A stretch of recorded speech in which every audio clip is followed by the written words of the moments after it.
여러분은 언제 아이들이 자라났다고 그런 감동이 드셨습니까? 아이들이 이렇게 많이 컸구나. 언제 이렇게 훌쩍 커버렸지? 바쁘게 살다 보니 이렇게 큰 줄을 몰랐네 라고 어느 순간 깨달아지고 마음의 감동과 또 미안한 마음이 들기도 하는 그런 경험이 있으셨을 겁니다.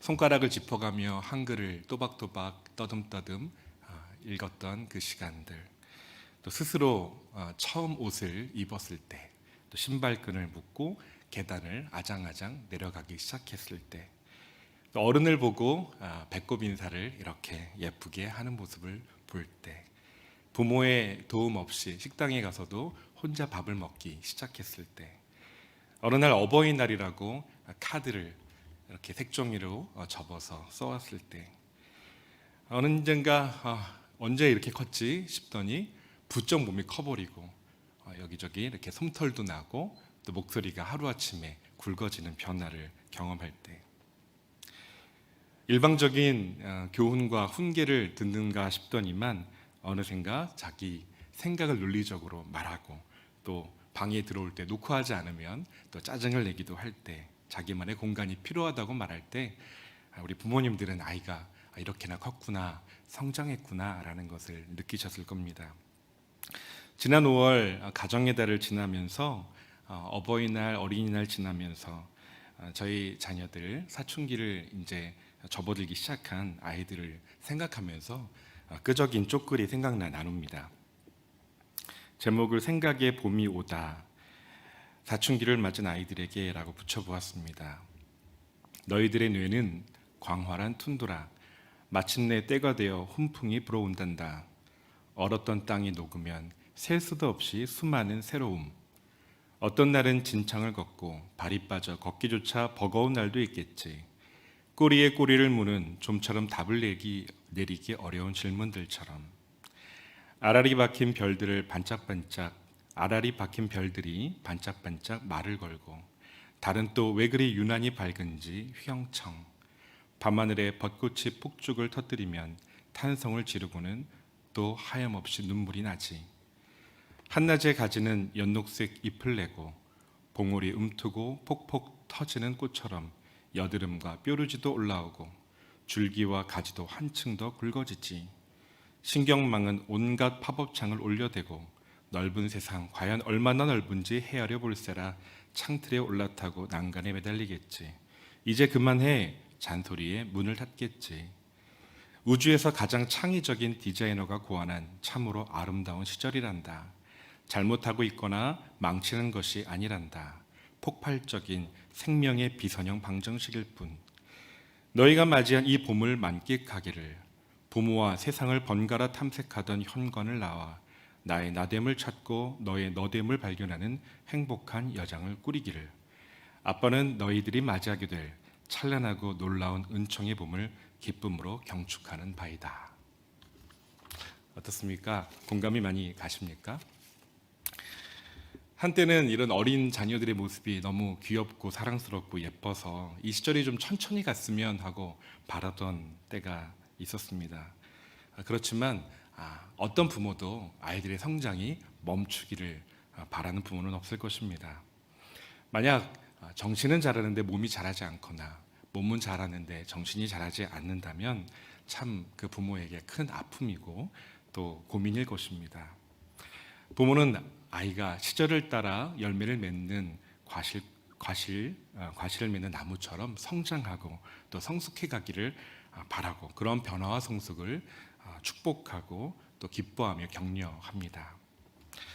그런데 안타깝게도 많은 그리스도인들이 교회에 등록한 후 해가 바뀌고 세월이 흘러도 여전히 성장하지 않은 채 머물러 있는 모습을 종종 보곤 합니다.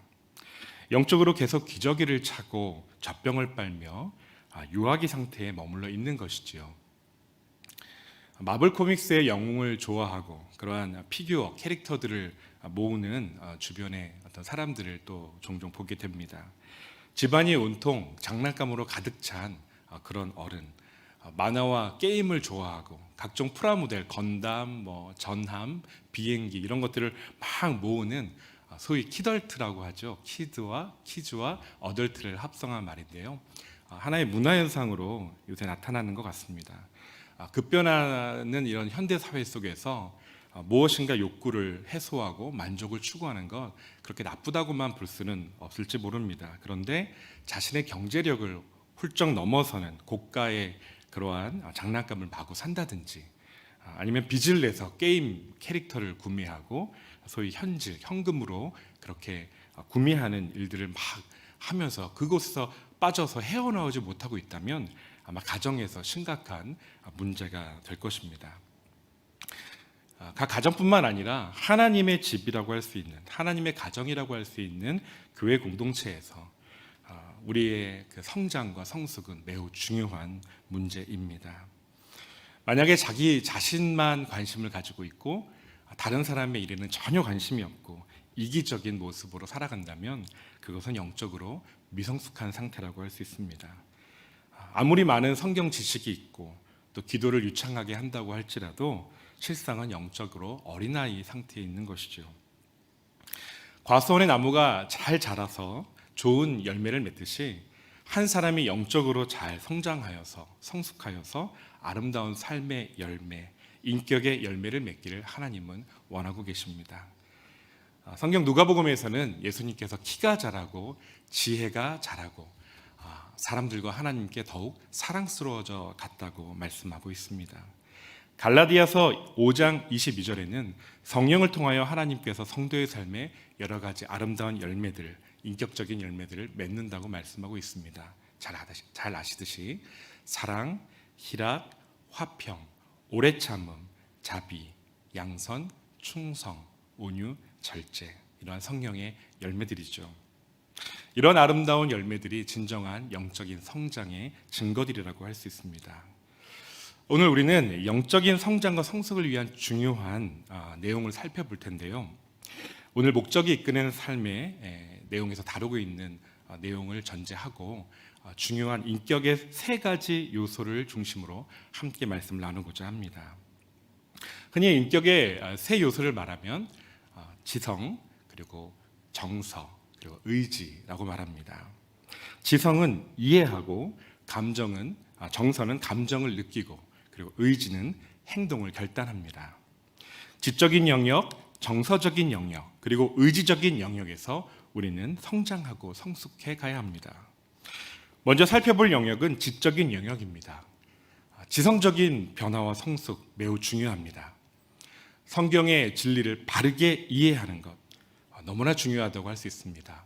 성경의 진리를 바르게 이해해야 바르게 감정으로 느끼고 바르게 인격적인 결단을 할 수 있기 때문입니다.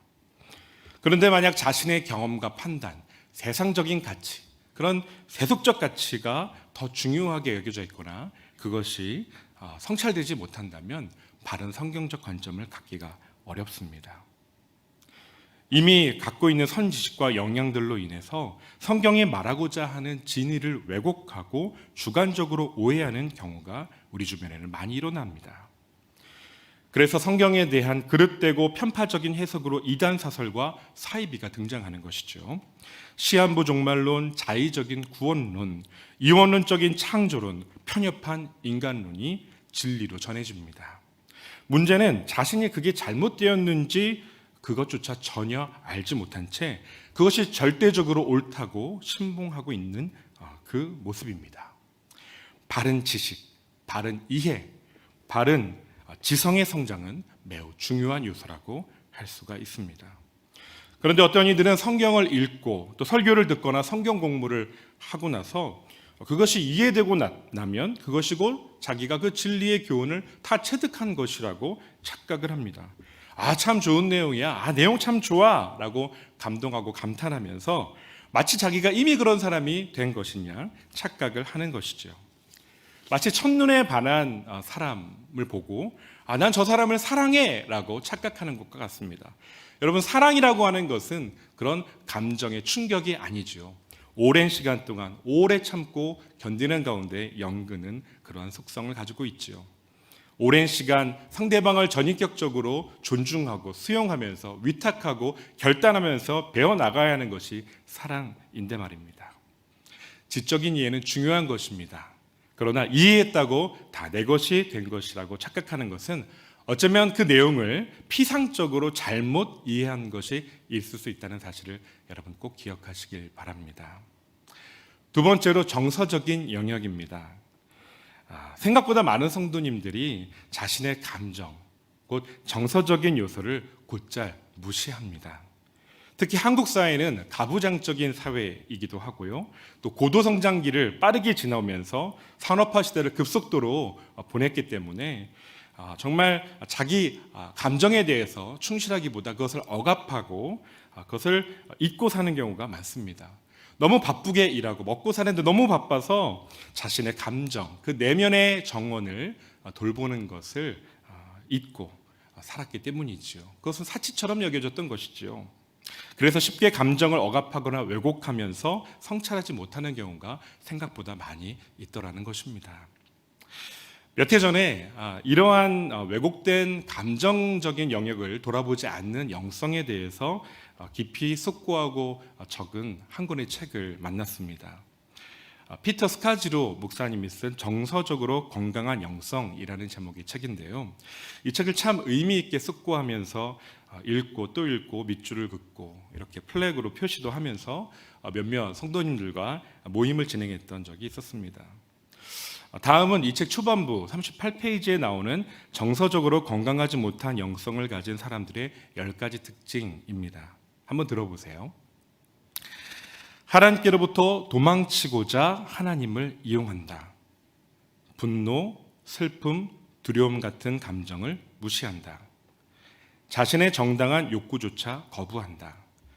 현재에 미치는 과거의 영향력을 부정한다. 우리 삶을 속된 것과 거룩한 것으로 양분한다.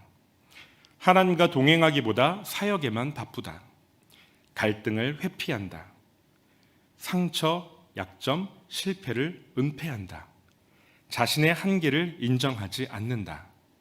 다른 사람들의 신앙을 판단한다. 이 저자인 피터 스카지로 목사님은 그중 첫 번째 요소가 가장 알아차리기 어려운 유해 요소라고 말하고 있었습니다. 겉으로는 모든 것이 정상적으로 보일 수 있기 때문이죠. 하나님께로부터 도망치고자 하나님을 이용한다.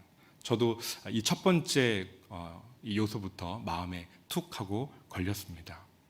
다양한 신앙 서적을 읽고 또 가정과 직장에서 그리스도인으로 모든 책임을 다하며 또 이런저런 세미나도 참석하고 기도와 성경 공부도 열심히 하는데, 그러나 종종 우리는 무의식적으로 이러한 활동들을 자신의 고통으로부터 벗어나기 위한 시도로 활용한다는 것입니다.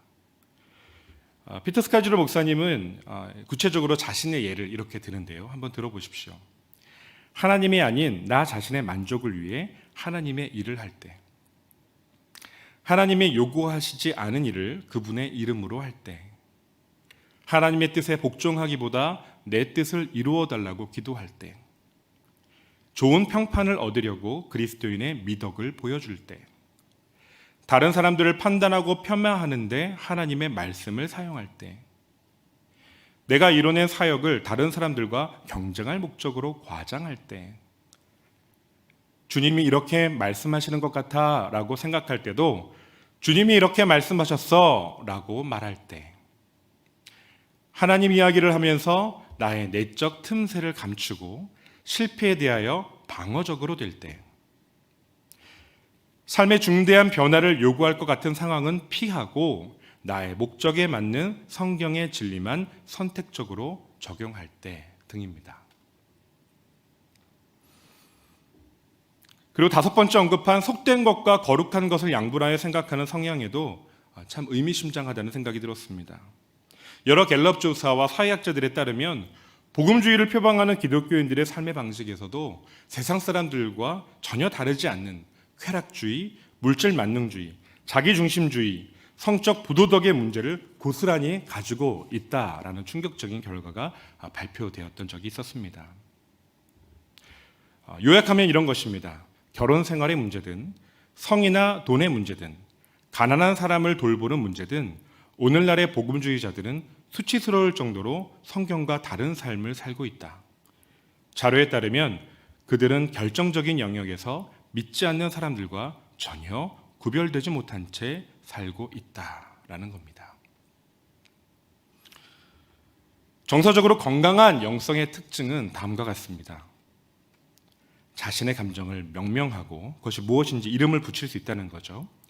인식하고 다룰 수 있다. 다른 사람과 자신을 동일시하고 적극적인 동정심을 갖는다. 친밀하고 의미 있는 관계를 트고 이어간다. 자신을 망가뜨린 감정 패턴에서 도망쳐 나온다. 과거가 현재에 미치는 영향에 대해 인지한다. 생각이나 감정을 말 또는 비언어적인 표현으로 내보이는 능력을 개발한다. 사람들을 내 의도대로 바꾸려 하기보다 있는 그대로 존중하고 사랑한다. 자신의 필요나 요구에 대해 보다 분명하게, 직접적으로, 공손하게 요청한다. 자신의 능력이나 한계, 약점을 정확하게 평가하고 다른 사람에게 솔직하게 말한다. 갈등이 생겼을 때 다른 사람의 관점에서 고려하고 타협점을 찾아 성숙하게 해결하는 능력을 배운다. 자신의 성과 성적 욕구를 알아차리고 적절하게 표현한다. 자신의 슬픔을 표현한다. 성도 여러분, 우리는 이 세상 속에 살아가고 있습니다. 너무나 바쁘게 살아가고 있습니다. 우리는 이 죄로 가득한 사탄이 역사하고 있는 그런 영적 전장에 살면서 수많은 상처를 받아왔습니다. 때로는 우리에겐 어두운 과거가 있습니다. 그 어두운 과거가 내뱉는 그 어두운 목소리가 우리 내면에 여전히 영향을 미치고 있습니다. 우리는 생각보다 자주 여전히 내면 깊숙한 곳에 부정적인 흔적이 남긴 그 소리들의 영향을 받고 살아간다는 것입니다. 이런 것입니다. 나는 실수로 태어났다. 나는 짐스러운 존재다. 나는 멍청하다. 나는 무가치한 존재다. 실수는 용납되지 않는다. 나는 누군가로부터 인정을 받아야 괜찮다는 느낌이 든다. 나는 기쁨과 즐거움을 누릴 권리가 없다. 나를 주장할 권리도, 나의 생각과 감정을 말할 권리도 없다. 나는 뭔가를 느낄 권리도 없다. 나의 가치는 이 내 존재가 아닌 나의 지식과 경제력, 내가 하는 일에 달려있다. 이건 세상의 소리입니다. 이거는 사탄의 소리입니다. 놀랍게도 예수님께 헌신된 정말 많은 성도들이 이와 같은 생각에 사로잡히곤 한다는 것입니다. 우리는 분명 죄된 세상에서 돌아온 주님의 존귀한 자녀, 돌아온 탕자인데 여전히 종처럼, 노예처럼 생각하며 산다는 것입니다. 우리는 이 생각을 성경적인 생각으로 바꿔야 합니다. 나는 불완전하고 유한하지만 그럼에도 불구하고 존귀한 존재다. 나는 세상에서 하나님께 받은 힘을 주장할 가치가 있다. 나는 존재할 자격이 있다. 내가 이 땅에 존재한다는 것이 참 좋다. 나에게는 하나님이 주신 남과 다른 독특한 정체성이 있다. 나는 존귀하며 관심받을 만한 가치가 있다. 나는 기뻐하고 즐거워할 자격이 있다. 나는 실수할 수 있고 완벽하지 않아도 된다. 마지막으로 의지적인 영역에서 우리는 성장하고 성숙해 가야 합니다. 우리 교제인 목적이 이끄는 삶에서 말하듯 우리는 세상의 생각을 하나님의 생각으로 바꿔나가는 의도적인 노력, 선택을 해야 한다는 것입니다. 의지적인 영역, 곧 의도적인 결단이 매우 중요한 인격적 성장의 요소라는 것을 기억해야 한다는 것입니다. 진정한 성장과 성숙의 열매들은 결코 하루아침에 이루어지지 않습니다. 다른 누구가 대신 해줄 수 없습니다. 나 자신이 진심으로 성장하기를 바라고 원하고 진지하게 노력을 기울여야 합니다. 그리스도를 닮아가는 과정은 그리스도를 따르기로 결단을 내리는 것에서 시작된다고 이 교제에서는 말하고 있죠. 예수님이 우리를 부르십니다. 그것은 예수님께서 하신 일입니다. 그러나 그에 대한 결단은 대신 누구도 할 수 없습니다. 내가 해야 합니다. 우리는 그에 대한 예수님의 부르심에 믿음으로 의지적으로 반응하며 결단해야 합니다. 마태복음 9장 9절에서 예수님께서는 길을 지나가시다가 마태라고 하는 사람, 그 제자, 첫 번째 제자를 부르실 때, 마태를 부르실 때 이렇게 말씀하셨습니다. 나를 쫓아오너라. 나를 따르라 말씀하셨습니다. 그리고 마태는 그 자리에서 일어나 예수님을 따르게 됩니다. 제자들이 예수님을 따르기로 결정했을 때 그 따른다는 것이 가지고 있는 깊은 의미, 그 모든 의미를 다 알고 따른 것이 아니었습니다. 그저 단순히 예수님의 초청에 응답한 것입니다. 제자가 되겠다고 결심하는 것, 그 위탁과 헌신의 결정, 그 선택, 그 의지적인 나의 행동이 중요하다는 것입니다. 그러나 많은 사람들이 무엇인가 결정하고 결단하고 헌신하는 것을 두려워합니다.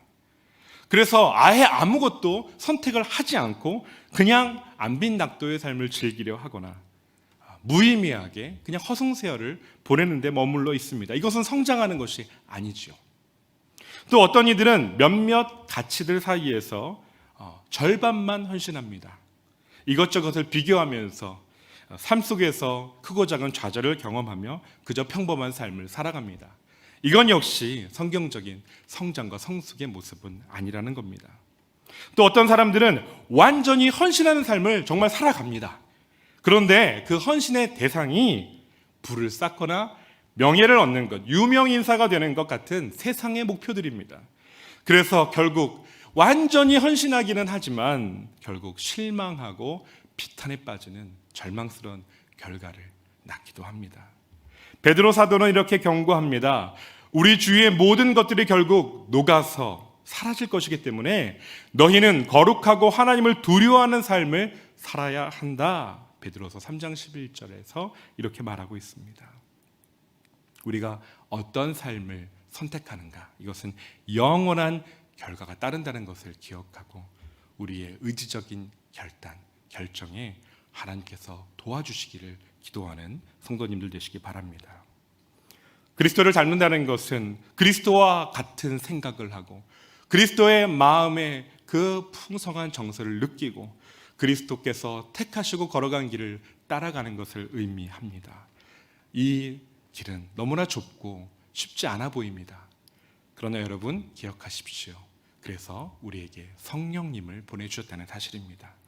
성령께서 순간순간 우리에 함께 하시며 우리의 연약함을 도우시겠다고 성경은 분명히 약속하고 있습니다.